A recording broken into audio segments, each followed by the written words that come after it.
இனிமே கண்ணை மூடிட்டு கடலை எண்ணெய் வாங்கலாம். ஏன்னா மந்த்ரா கடலை எண்ணெய் இதயத்தின் தயாரிப்பு. வறுக்க பொரிக்க ஏன் எல்லா சமையலுக்கும் மந்த்ரா தான். மந்த்ரா கடலை எண்ணெய், அபார ருசி, ஆரோக்கியமான உடல் நலம்.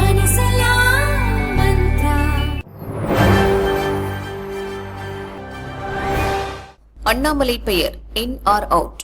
பாரதிய ஜனதா மேலிடம் முக்கிய அறிவிப்பு. மோடி அமித்ஷா ஒப்புதலுடன் லிஸ்ட். தமிழக சட்டசபையில் திமுக அதிமுக தலைமையிலான கூட்டணிகள் மற்றும் விஜயின் தமிழக வெற்றிக் கழகம், சீமானின் நாம் தமிழர் என 4 முனை போட்டி நிலவுகிறது. அனைத்து முக்கிய கட்சிகளும் தங்கள் வேட்பாளர்களை அறிவித்துவிட்டனர். தேர்தல் அறிக்கையையும் வெளியிட்டுள்ளனர்.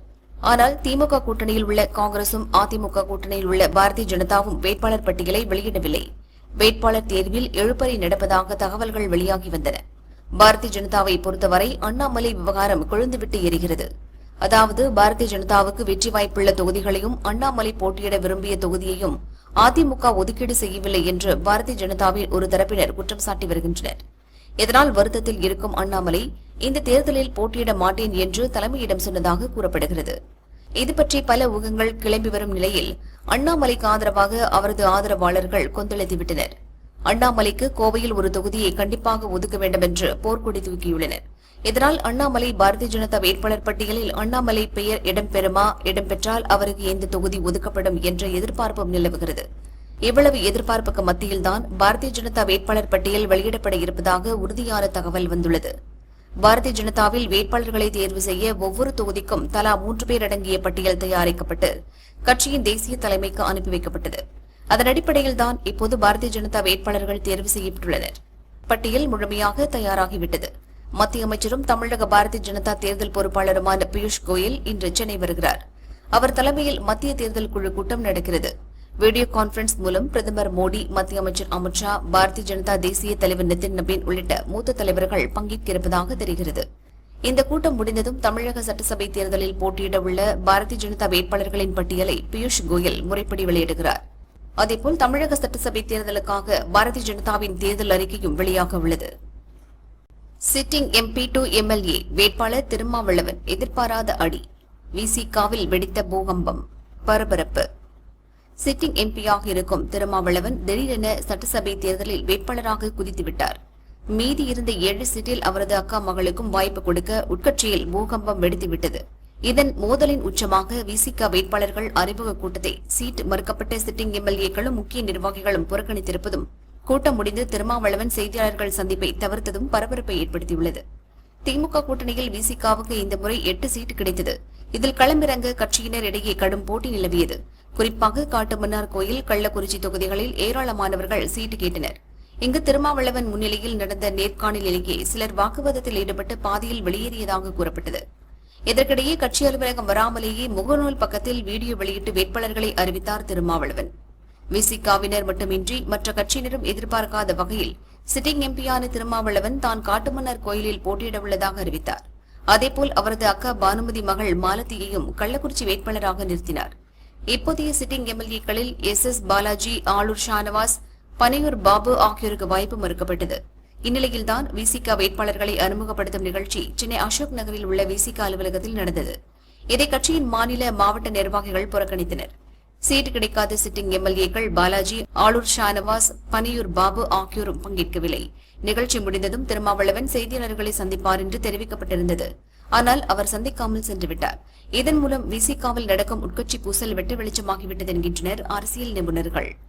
12 ஆண்டுக்கு பிறகு பெரிய திருப்பம். பாமக திருமாவளவன் நேருக்கு நேர். விசிகாவை துவங்கிய போது தேர்தலில் போட்டியிடுவதில்லை என்பதை கொள்கையாக கொண்டிருந்தார் திருமாவளவன். ஆனால் 1999 லோக்சபா தேர்தலில் சிதம்பரம் தொகுதியில் தமாக கூட்டணியில் போட்டியிட்டு 2,25,768 ஓட்டு வாங்கினார். பின்னர் 1999, 2004, 2009, 2014 என 4 தேர்தல்களில் அவருக்கும் பாமகவுக்கும் நேரடி போட்டி ஏற்பட்டது. திருமாவளவனுக்கு எதிராக வேட்பாளரை நிறுத்துவது இரு சமுதாய மோதலாக மாறும் சூழல் ஏற்பட்டது. அதனால் 2009, 2014 அவருக்கு எதிராக போட்டியிடுவதை பாமக தவிர்த்தது. ஆனால் இந்த முறை எல்லாம் மாறிவிட்டது. காட்டுமன்னார் கோயில் தனி தொகுதியை தங்கள் கூட்டணியில் உள்ள பாமகவுக்கு கொடுத்தது அதிமுக. திமுகவோ அந்த தொகுதியை விசிகாவுக்கு ஒதுக்கியது. சிதம்பரம் சிட்டிங் எம்பியாக இருக்கும் திருமாவளவன் யாரும் எதிர்பாராத வகையில் காட்டுமன்னார் கோயிலில் போட்டியிடப் போவதாக அறிவித்துள்ளார். பாமக சார்பில் அக்கட்சியின் மருத்துவர் அணி செயலாளர் அன்புச்சோழன் களமிறக்கப்பட்டுள்ளார். இதன் மூலம் 12 ஆண்டுகளுக்கு பிறகு தேர்தல் களத்தில் பாமகவுக்கும் திருமாவளவனுக்கும் இடையே நேரடி மோதல் ஏற்பட்டுள்ளது. இது தேர்தல் களத்தை பரபரப்பாக வைத்துள்ளது. மதம் மாறியவர்களை தகுதி நீக்கம் செய்யுங்க, தேர்தல் ஆணையத்திடம் அர்ஜுன் சம்பத் புகார். கிறிஸ்தவர்களாக மதம் மாறி தனி தொகுதிகளில் போட்டியிடும் வேட்பாளர்களை தகுதி நீக்கம் செய்ய வேண்டும் என தமிழக தலைமை தேர்தல் அதிகாரியிடம் இந்து மக்கள் கட்சி நிறுவன தலைவர் அர்ஜுன் சம்பத் புகார் மனு அளித்துள்ளார். அதில் அவர் கூறியுள்ளதாவது: தேர்தலில் தனி தொகுதிகளில் போட்டியிடும் வேட்பாளர்கள் பெரும்பாலும் தங்களுடைய தினசரி வாழ்வில் கிறிஸ்தவ வாழ்வியல் முறைப்படி வாழ்ந்து வருகின்றனர். குறிப்பாக விடுதலை சிறுத்தைகள் கட்சியைச் சேர்ந்த காட்டுமன்னார் கோவில் வேட்பாளர் திருமாவளவன், திண்டிவனம் வேட்பாளர் வன்னியரசு, பெரியகுளம் வேட்பாளர் சக்திவேல், கள்ளக்குறிச்சி வேட்பாளர் மாலதி, செய்யூர் வேட்பாளர் சிந்தனை செல்வன், அரக்கோணம் வேட்பாளர் எழில் கரோலின் ஆகியோர் கிறிஸ்தவர்கள். இதுபோல எழும்பூர் தொகுதி திமுக வேட்பாளர் தமிழன் பிரசன்னா, வால்பாறை தொகுதி திமுக வேட்பாளர் லட்சுமணன் சிங் ஆகியோரும் கிறிஸ்தவர்கள். இவர்கள் பட்டியலின மக்களுக்கான தனி தொகுதிகளில் வேட்பாளர்களாக அறிவிக்கப்பட்டுள்ளனர். இது முழுக்க முழுக்க இந்திய அரசியலமைப்பு சட்டப்படி குற்றம். இவர்களின் ஜாதி சான்றிதழின் உண்மை தன்மையை கண்டறிந்து தகுதி நீக்கம் செய்ய வேண்டும் என்று அதில் கூறப்பட்டுள்ளது.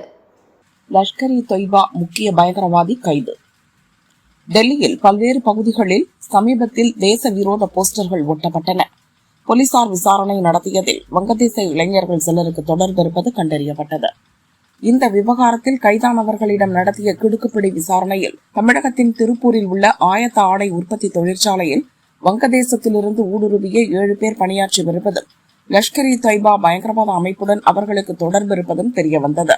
இதையடுத்து திருப்பூர் வந்த டெல்லி போலீசார் சட்டவிரோதமாக தங்கியிருந்த வங்கதேசத்தினரை கைது செய்தனர். அவர்கள் கொடுத்த தகவலின் அடிப்படையில் மேற்கு வங்கத்தின் கொல்கத்தாவிலும் 2 வங்கதேசத்தினர் பிடிபட்டனர். அவர்களிடம் பறிமுதல் செய்யப்பட்ட செல்போன்களை ஆய்வு செய்ததில் ஜம்மு காஷ்மீரைச் சேர்ந்த ஷபீர் அகமது லோன் என்பவருடன் அடிக்கடி பேசியது தெரியவந்தது. லஷ்கர் இ தொய்பா அமைப்பின் முக்கிய தளபதியாக செயல்பட்டு வந்துள்ளார். வங்கதேசத்தைச் சேர்ந்த இளைஞர்களை மூளைச்சலவை செய்து நம் நாட்டில் பயங்கரவாத செயல்களை நடத்த திட்டமிட்டது தெரியவந்தது. இதையடுத்து ஷபீர் அகமது லோனை பிடிக்க கூடுதல் கமிஷனர் பிரமோத் குஷ்வாகா தலைமையில் டெல்லி போலீசார் தனிப்படை அமைத்தனர். கடந்த 2 மாத தேர்தல் தேடுதல் வேட்டைக்கு பிறகு உத்தரப்பிரதேசத்தின் காஜிபூரில் வைத்து லஷ்கர் இ தொய்பா பயங்கரவாதி ஷபீர் அகமது லோனை கைது செய்தனர். இவனை பாகிஸ்தான் உளவு அமைப்பான ISI பின்னணியிலிருந்து இயக்கியது தெரியவந்துள்ளது. பண்ணாரி கோயிலில் குண்டம் விழா கோலாகலம். பல மணி நேரம் காத்திருந்து குண்டம் இறங்கிய பக்தர்கள்.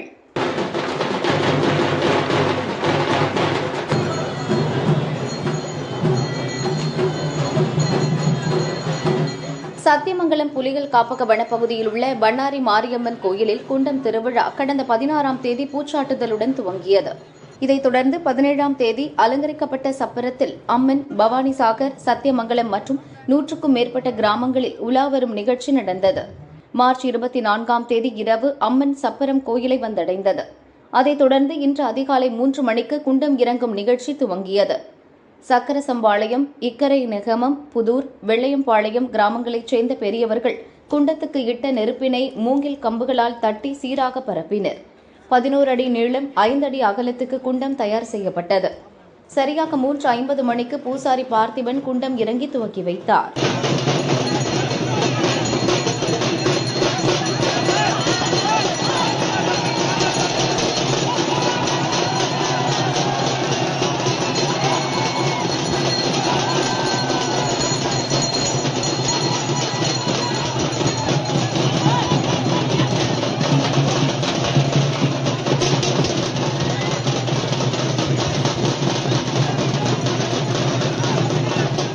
அதைத் தொடர்ந்து வரிசையில் காத்திருந்த சுமார் 1 லட்சம் பக்தர்கள் குண்டம் இறங்கி வருகின்றனர்.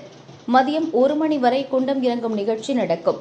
குண்டம் இறங்கும் போது கருவறையில் உள்ள பண்ணாரி அம்மன் வீணை அலங்காரத்தில் பக்தர்களுக்கு அருள் பாலித்தார்.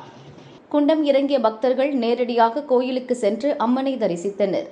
குண்டம் திருவிழாவில் 1000க்கும் மேற்பட்ட போலீசார் பாதுகாப்பு பணியில் ஈடுபட்டனர். 60 சுங்கச்சாவடிகளில் கட்டணம் உயர்வு நள்ளிரவு முதல் அமலுக்கு வருகிறது. தமிழகத்தில் மொத்தம் 77 இடங்களில் சுங்கச்சாவடிகள் உள்ளன.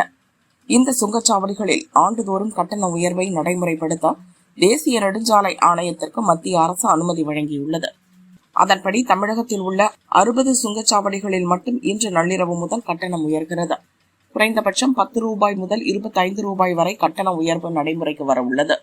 சட்டசபை தேர்தல் நடக்க உள்ளதால் சுங்க கட்டண உயர்வை தள்ளி வைக்க வேண்டுமென சரக்கு வாகன உரிமையாளர்கள், ஆம்னிபஸ் உரிமையாளர்கள் சங்கத்தினர் வலியுறுத்தியுள்ளனர்.